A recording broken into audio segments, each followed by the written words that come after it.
Man,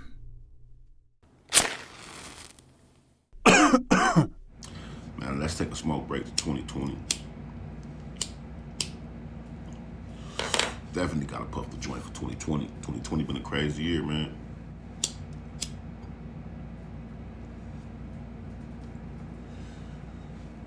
A good way to start off every year is to reflect on the year that just passed, right? Like, it's the old saying, if you don't know history, it's bound to repeat itself, right? So, if we don't really look back on our recent past, right, and analyze and really digest the shits that we did this year. You know what I mean? Like, sometimes you gotta really look at the shit that you did, good or bad, you know? We don't like to look at ourselves that much, it seems. We spend so much time looking at everybody else that, we miss out on looking at ourselves. Self-reflection is a powerful tool. It's a powerful tool. Isolation is a powerful tool if applied correctly. Like, this lockdown ain't the worst thing in the world that happened. Not knowing what's really going on is some horrible shit. But we can't say it's the worst things that's ever happened. You got individuals that's getting wrongly incarcerated and convicted, spending 20, 30, 40 years on a much worse lockdown than this. You feel me? Toast to them brothers and sisters. But, if the time is spent correctly, then one will come out wiser and stronger. Y'all know how, and I'm pretty sure this is universal in every neighborhood in America, right? Y'all know how people come home from prison and everybody be like, they gone, you know what I mean? Fam got that glow, bro got that glow. Like, it's a process in there of isolation, eating healthy, and usually, if you encouraged correctly, exercise. Niggas lift weights in there. You can't just make 1,000 stops and grab some junk food.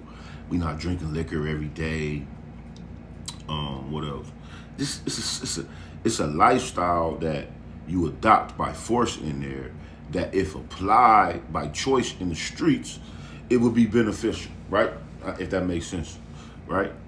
So the way we start caring about ourselves, the way we start developing relationships, right? A lot of us be in relationships in the streets and in our neighborhoods and at our workforce, and we don't develop those relationships, right? It's just a motherfucker that we know. Excuse me. Right? So when you go through that process of developing those relationships and developing those friendships and talking to an individual or individuals about real personal life shit, right? That connection becomes different. And not only does that connection become different, right? You view yourself differently. When you speaking to somebody else, you really just sitting there listening to your own thoughts out loud as well, right? Sometimes and shit, when I be writing, I feel like I'm talking to myself, right? Some things when I write them, they be revelations to me. When I'm writing my book about my life, they be revelations to me, right? Some things that I never even really looked closely at them until I sat down and wrote them down. So once I developed that habit and started seeing all of the things that I wrote down, it was easier for me to see my actions, my behaviorisms, my attitude. It was easier for me to see that one thing I've noticed about myself is that like my mental and my emotional state of being goes through these cycles. I've noticed it, around the same times I'll be in a bad mood. Around the same time, these is times of a year. Around the same times I'll be in a good mood. Around the same times I'll be in a creative mood. And it seems to be working in cycles, right? So I've been sitting back for the past year and a half, wondering if, one, is it trauma attached to that certain period of time, or is it an extra dose of energy that you're getting from somewhere for some reason, right? And it's both, it's both. It's both. So I've been avoiding a lot of things lately, and people mad at me, man. I got some of my dead homies' moms, shit, some of my homies, and people I grew up with, they be acting in a certain kind of way with me because I no longer show up to the candlelight vigils. I no longer show up to the dead homies' birthday parties, and I don't do that stuff no more, man. I noticed after years and years and years of this street shit, I noticed that we were stuck in a culture of death. It's a culture of death, right? Now, when I was growing up, late 80s, early 90s, Battle Creek was always violent, way more violent than it is right now. Kalamazoo had its violent moments, but Kalamazoo was more of a hustle party city. You know what I mean? The Kalamazoo homies, salute them. I was born over there. Kalamazoo homies always been getting money, partying. It's a college scene over there. But it's, street too. But it wasn't as violent as Battle Creek back then. Now, the last, I say, 5 years, right? I've noticed that Kalamazoo has now adopted the same cycles of Battle Creek. Every week, every weekend, all throughout the year, I see all my Kalamazoo homies and all my Kalamazoo homegirls celebrating the anniversary of an individual's death, celebrating the birthday of an individual that passed away, right? So now, it's happening over there, and it happened here back in the day, where those celebrations of death, those reoccurring dates, right? Those additions to that list of deaths that we were celebrating, they became like holidays on the calendar. Every year, this day, we about to re-experience this pain, re-experience this sadness, drink until we start getting sad and crying, or laughing and crying and reminiscing about the homie we lost and all these things, right? The shit became customary. So now death had became a custom in our lives and shit. You feel me? That shit not healthy for the mind, family. That shit not healthy for the mind, right? I remember I was reading a book a long time ago. It might have been The Stolen Legacy.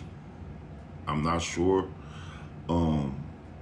But the subject matter was Egypt and Greece. And in the book, the author says something like one of the biggest pieces of evidence that we have that the Greeks did not author the majority of this philosophy that they claiming and that's being presented to the world in their name is the conditions of their country at the time, the conditions of their land and the conditions of their people. Like, he broke down how it's impossible to produce such positive and progressive thoughts when your brain is under such traumatic conditions and surroundings, right? So everything I learned usually, especially at a young age, made me try to relate it to the streets and the shit that we was going through in the streets somehow. Everything, right? So I related that to the streets, and I'm like, damn. I remember our school days when we used to be talking shit about our grades and how we had a whole bunch of smart ass homies. Like, that's one thing I think a lot of people don't know about GBL niggas. Like, we wasn't no stupid circle of brothers, man. We was some smart individuals. Quan was smart. Antoine was super smart, man. Antoine used to get straight A's. Bless the dead, man. I miss the homie spit. Antoine used to get straight A's. Antoine, he was super smart. I think Terrius used to get straight A's. I wasn't stupid, but I didn't used to get good grades, though, all the time and shit. I ain't really take school serious until I went to prison. But,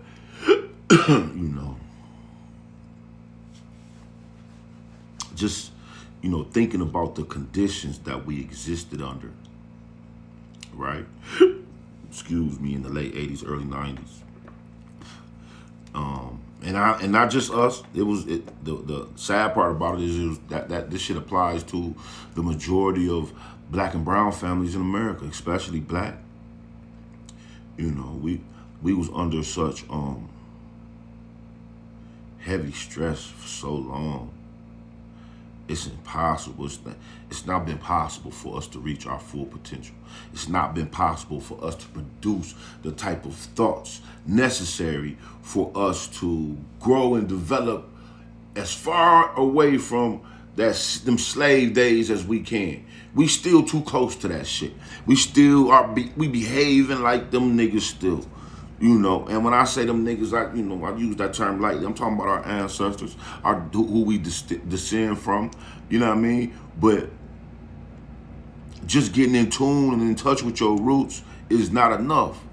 Just tracing and retracing your DNA is not enough. Man, we got some behaviorisms that we gotta snatch up out of us. You know, we got some common characteristics that we need to uproot out of our communities and shit. You know. But 2020 been a horrible year that has, for the first time maybe in my life, given me hope for the future. That's crazy, right? Like the worst year on record is the year that give a motherfucker like me hope for the future. I guess that shit's fitting, right, with my crazy ass. That shit fitting. You know what I mean? The worst year in history of America gave me the most hope. Ain't that but I'm telling the truth though. You know. With me and my comrades used to conversate always, repeatedly. I used to be like, you know, when I used to be talking about how we gonna get back to our greatness, we gonna get back to our blackness, we gonna become a powerful, unified nation again. That's black people. I always used to say, you know, we not gonna see it in our lifetime. We just gotta, you know, sow the seeds, and the youth gonna reap the benefits and the rewards of it. It's not for us. We putting in work for the next generation. We not gonna see it. Blah blah blah. Right? That was my philosophy. And I believed that at the time wholeheartedly, the majority of my life until 2020. Real talk. 2020. The things that I've seen.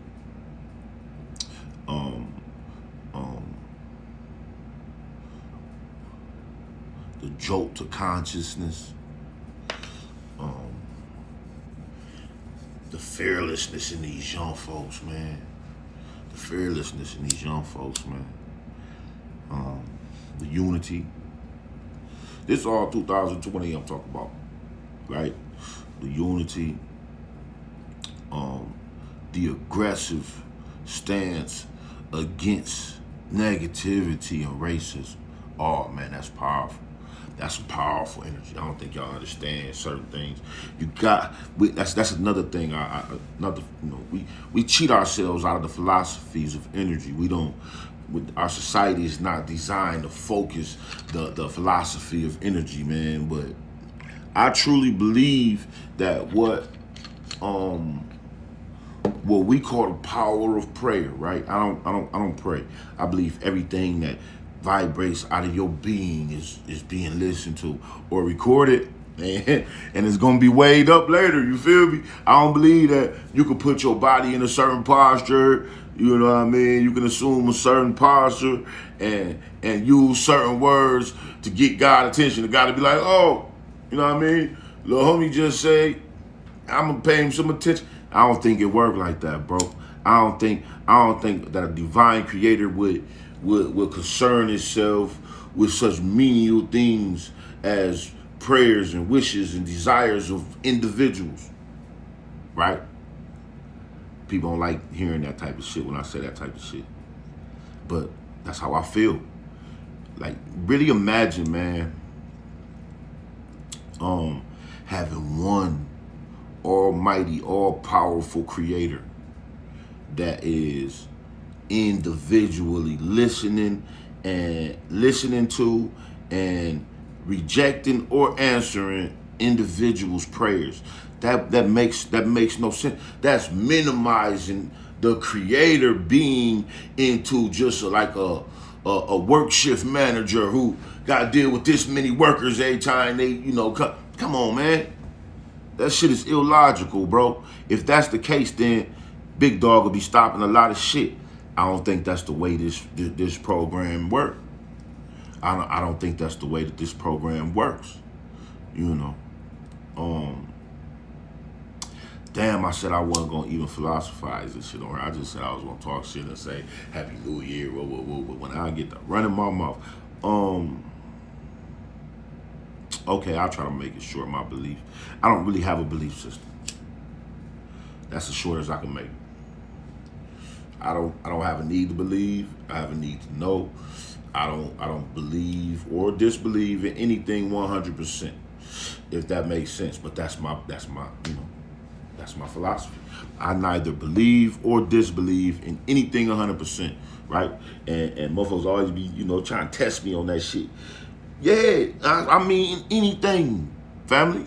I might be dreaming right now. I could wake up and be like, man, I just had a stupid ass dream about recording myself talking. You know what I'm saying? Like, we don't know. We have absolutely no idea about nothing. The more you know, the more you realize we don't know nothing. We know nothing. We know absolutely nothing. And that's the wisest thing a person can say. When I be hearing people speak like they know everything, you foolish. You sound foolish to me when people speak like they know everything, whether it's biblically,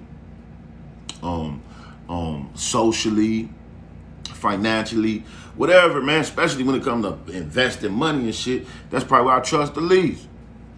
I probably believe God told somebody something before I believe a motherfucker tell me to invest in something that's a guarantee. Fuck out of here. Excuse my language. I'm trying not to cuss so much this year. I said I was gonna stop saying nigga too. I've done all those things before, right? I've disciplined my tongue like that before. But let me keep going. It's a lot of things that I do know, right?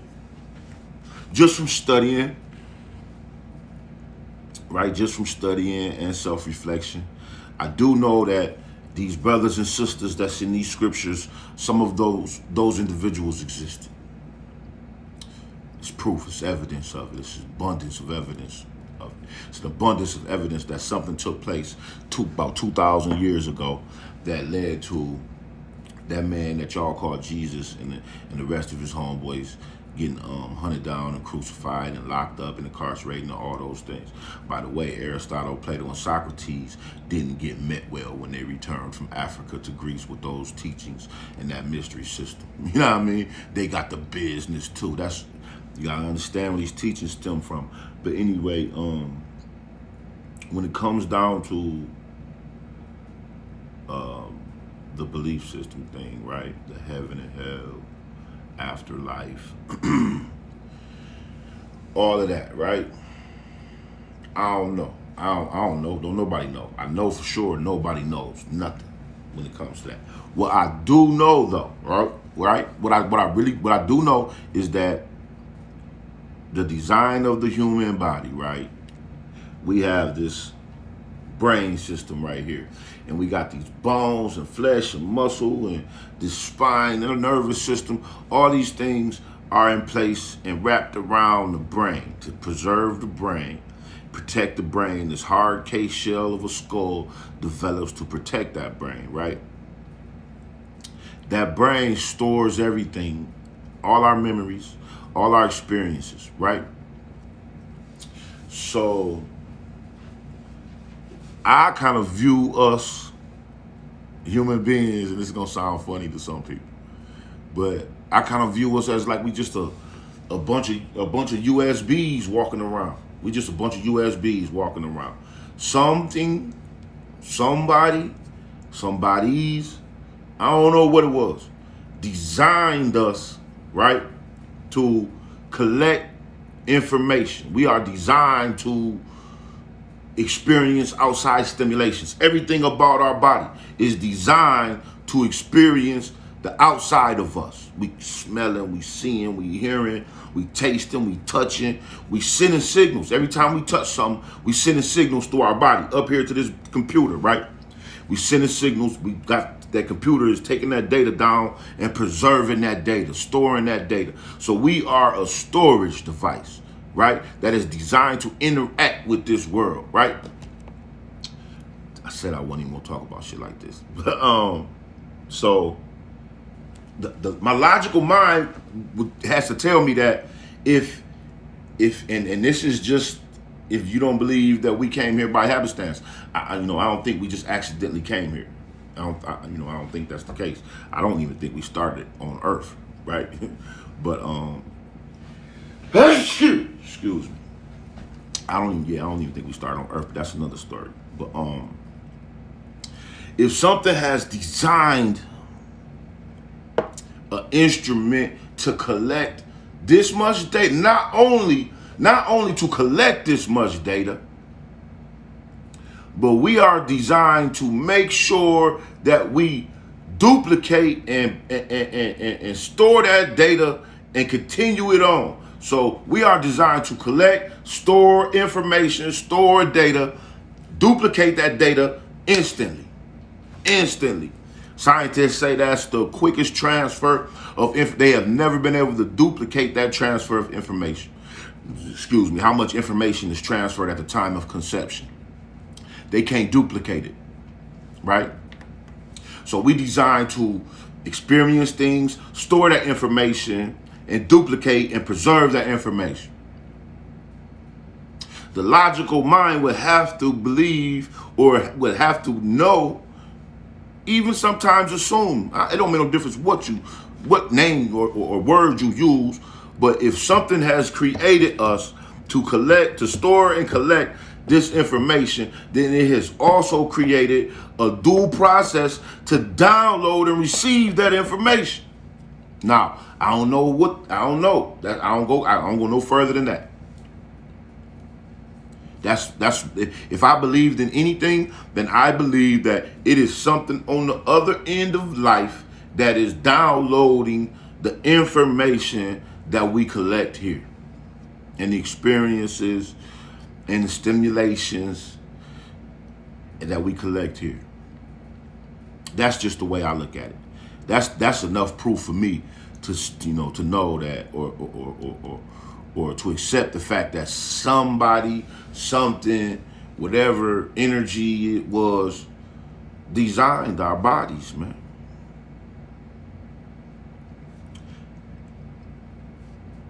I said I wasn't gonna talk about shit like this because I get lost in these type of conversations. You feel me? But they healthy discussions. I miss those healthy discussions. It's my homegirl told me she hate when I say I miss some shit in prison about prison. I had told her that I miss waking up in the morning and having positive energy around me and having healthy discussions with individuals. She didn't really understand what the fuck I was talking about. She like, prison?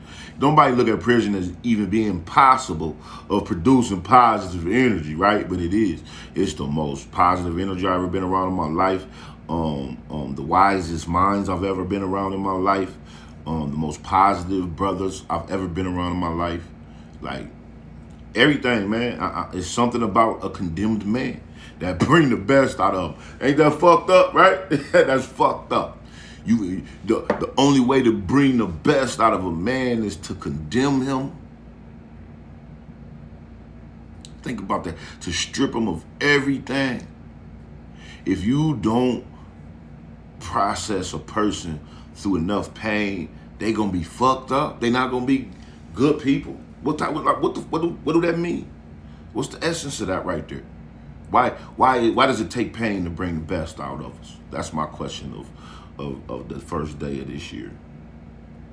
Is why does it take pain to bring the best out of us?